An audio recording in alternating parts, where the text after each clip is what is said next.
Because in your case, Yeah. everything that I do is going to have that lens where I'm like, you're not reciprocating, like you're not giving me feedback in the way that I hope because you don't love me the same way, right? Like every single day is so torturous. See, what you just described is the person who you love the most is yourself. That's why you're feeling this way.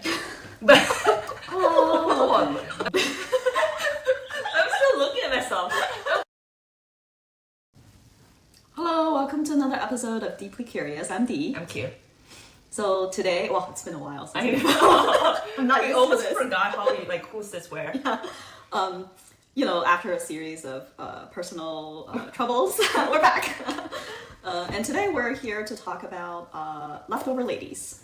Or single ladies. Single ladies. Like, do you think that's a Chinese term? I think so. Yeah, I think it's actually a very negative, derogatory term to describe women that I definitely don't like.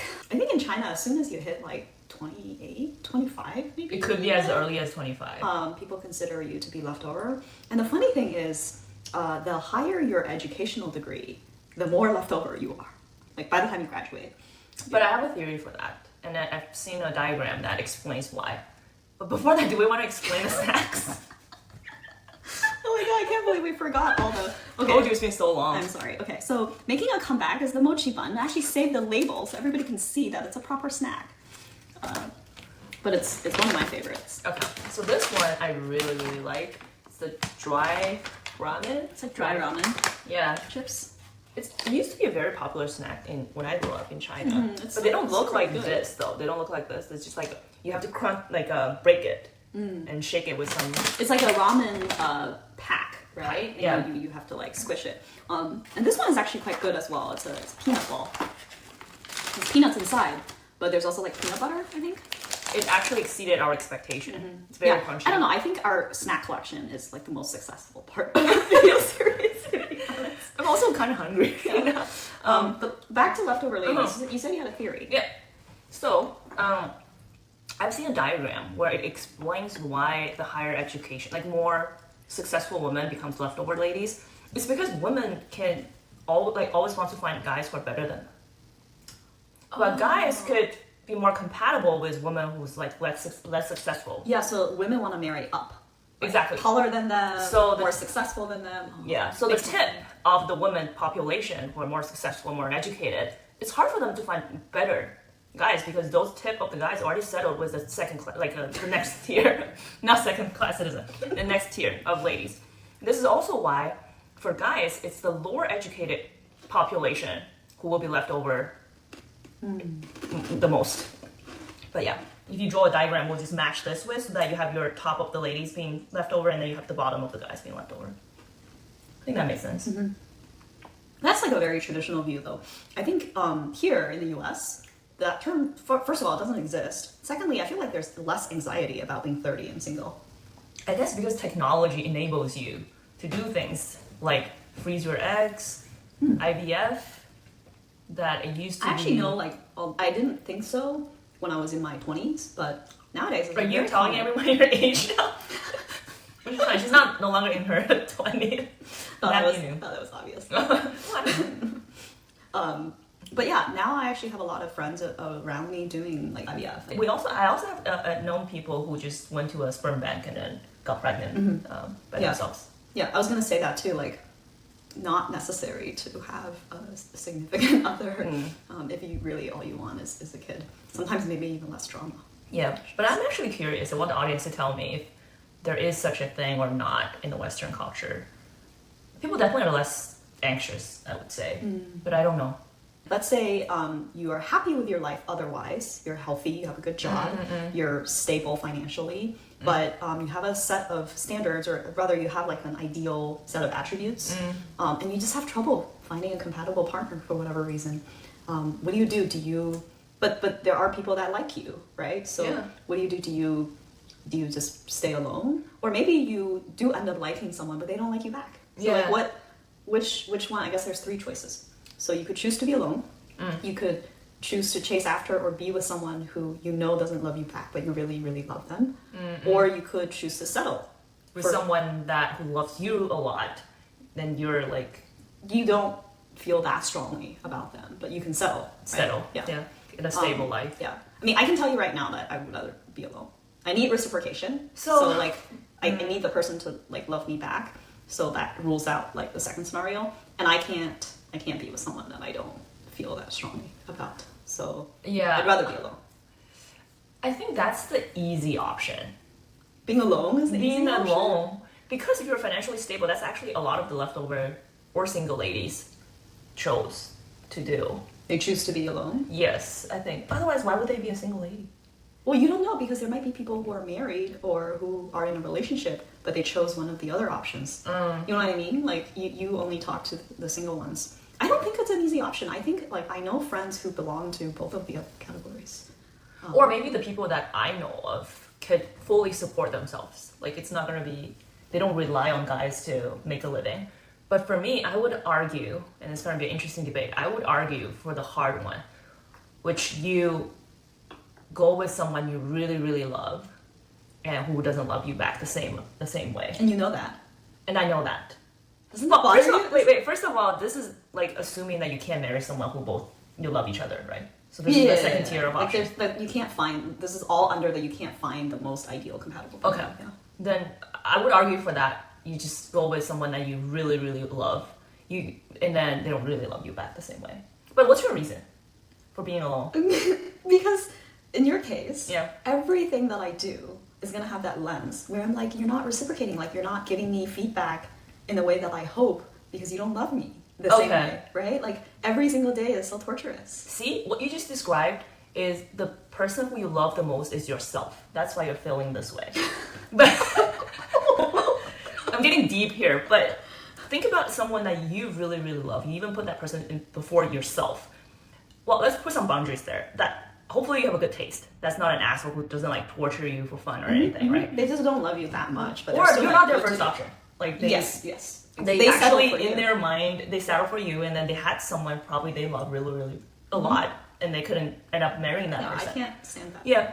So a couple of reasons I think so. One is if you really love someone, you try your best to make them happy in life, and their happiness is your happiness. So you kind of like forget that you're not happy, because whatever you do, that if you can bring a smile on that person's face, you feel better about yourself as well. See, you're still putting yourself in front of them. Because I can't love someone healthily without loving myself first. Yeah, first of all, this is not healthy. I'm not promoting this as a healthy relationship.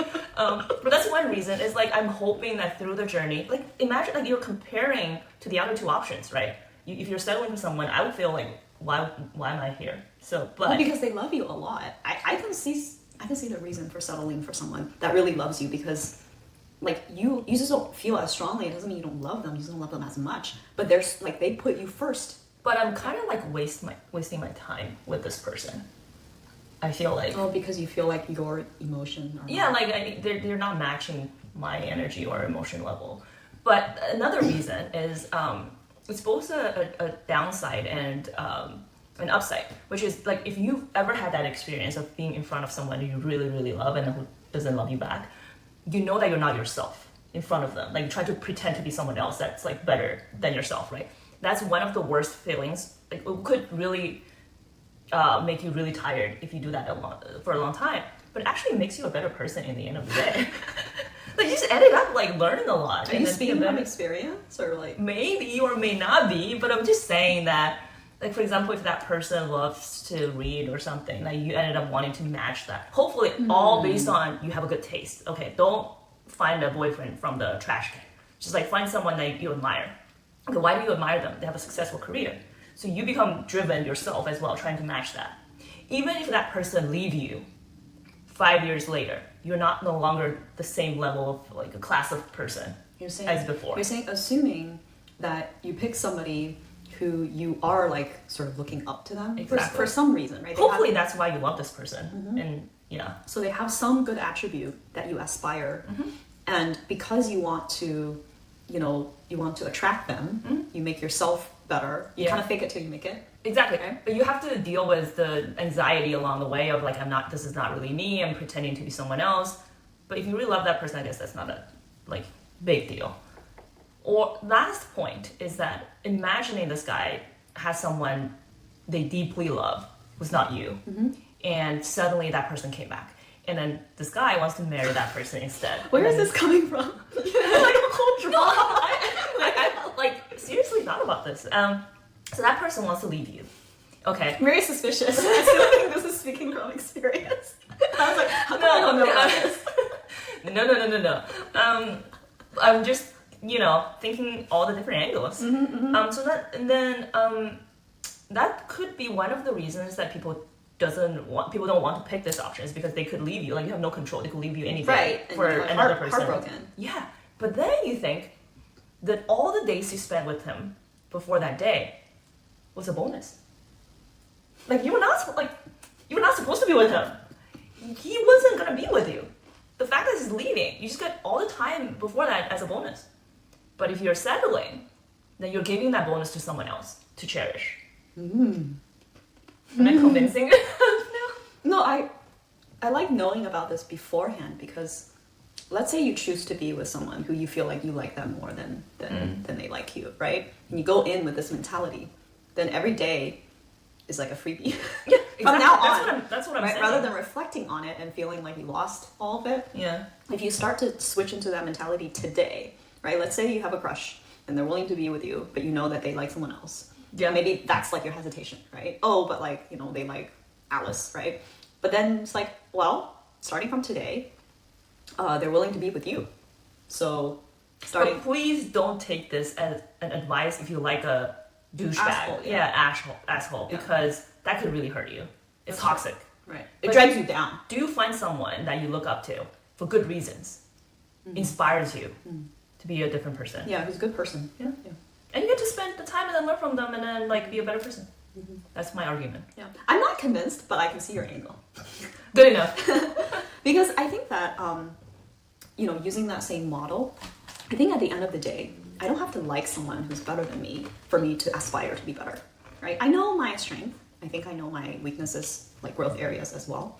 So like, it's funny, you mentioned reading, right? So I used to read a lot. I don't read as much anymore. So it's easy for me to set a goal that says, hey, I want to make myself a better person. I'm going to read like a book, every other month or something, right? So if I set that goal and I live up to it, then I don't know, there's like things like book clubs, going to the bookstore, libraries, like you start to meet others who may have the same hobbies as you do, who are also aspiring to be better at reading or something like that.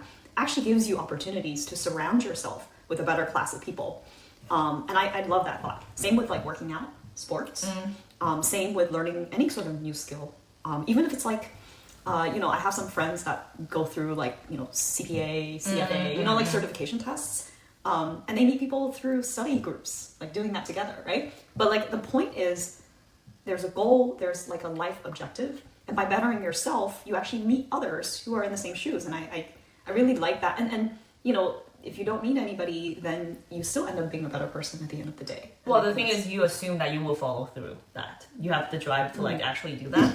Because a lot of what I think the worst is that the single ladies are becoming or recognizing themselves as leftover ladies. So they're kind of like feeling sorry for themselves and then giving up. And they go home and then feel pathetic. Yeah. They don't really do much.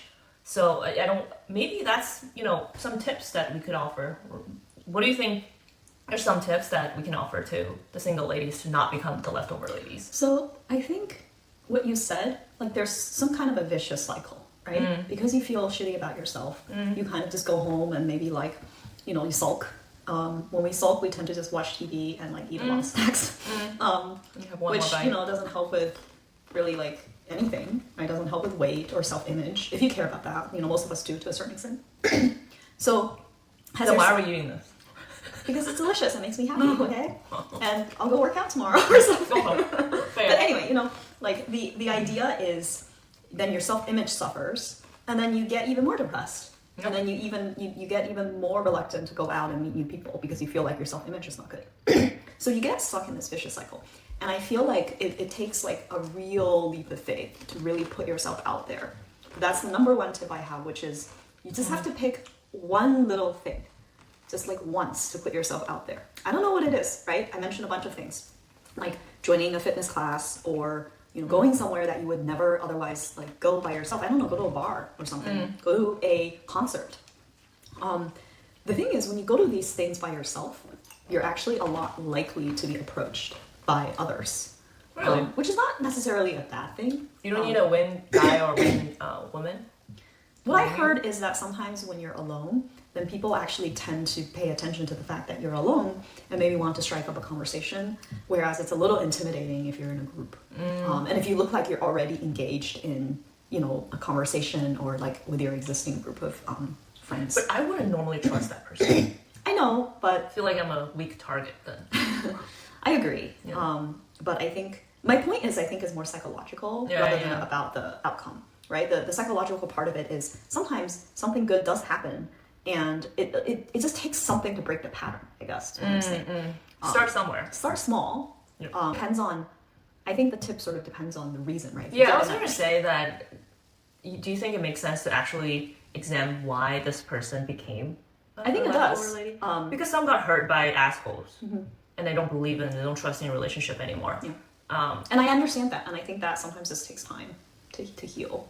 Yeah. Or just But don't take too long. Like you need closure sometimes, so you need to talk to someone about it. Like see a professional, basically was what that person was saying, because like they've been trained and they know how to work with empathy in a way that actually guides you out of it, rather than just feeling sorry for you, which a lot of the time, or like trying to solve a problem for you, which is what a lot of like friends tend to want to do. Yeah. You know, so another common reason though, and I have this with at least like 3 of my friends that I can think of off the top of my head, is that like they're quite they have like self-contained. Right, no, I mean yes, but also like they're really focused on improving themselves. So like, you know, they're financially stable, they look pretty good, like nothing wrong with self-image, and they have this like image of like marrying up, like you said. So they're near the tip of the pyramid and they want to marry up, so there's all these standards, and it's like really hard to meet those standards. And then those people who are meeting those standards already married someone have else. long gotten snatched by, you know, other... Or they divorce and then want to find out like 20 years old younger. Right, yeah, or they have a kid or something. I don't know. So yeah, I think, would you give the advice of lowering their standards then? I think I would examine, especially the superficial standards. Height, What are some... looks. To me, like, I really think that at the end of the day, they have to be kind. And they have to have a good personality. They have to be patient. They have to have compassion. I mean, it's very like easy for me to say this, but really, I think more recently, I've learned to really examine beyond just the first impression, which is important. I get it, right? A lot of my friends are like, "Oh, the feel has to be right. You know, the vibe has to be right," and I agree. But that's changeable based on what you learn. Like, give them a chance. Like, actually learn a little bit about them. You know, maybe go traveling together, call back to our previous episode, like experience what it's like to actually spend time with them.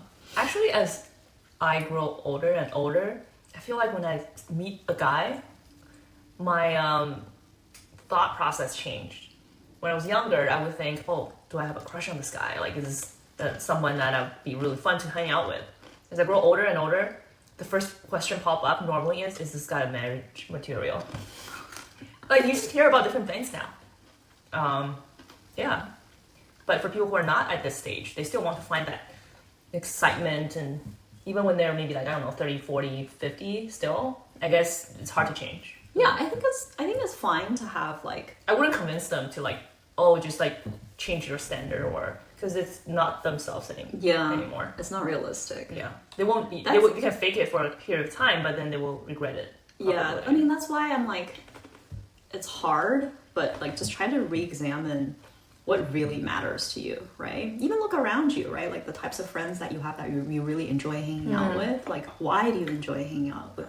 Because like this is someone that you have to spend a lot of time with, right? Yeah. So they can't just be someone that you have a crush on. Although, you know, the skipping a beat is like important as well. But it's like... It used to be the only thing I cared about when I was young. Yeah. No, not anymore. Yeah, I remember that. But yeah, I think what I mean to say is that beyond the initial crush, which is important, attraction is important, you have to spend a lot of time with this person. So they do have to be your best friend. And reliable, and then like just a good person in general. Yeah. So, but at the end of the day, I think it's great to be single. I think that we should eliminate the term leftover ladies. And I think that all the single ladies are, you know, awesome in their own way and should have confidence and should just live a great life. Who cares? Yep. Yep.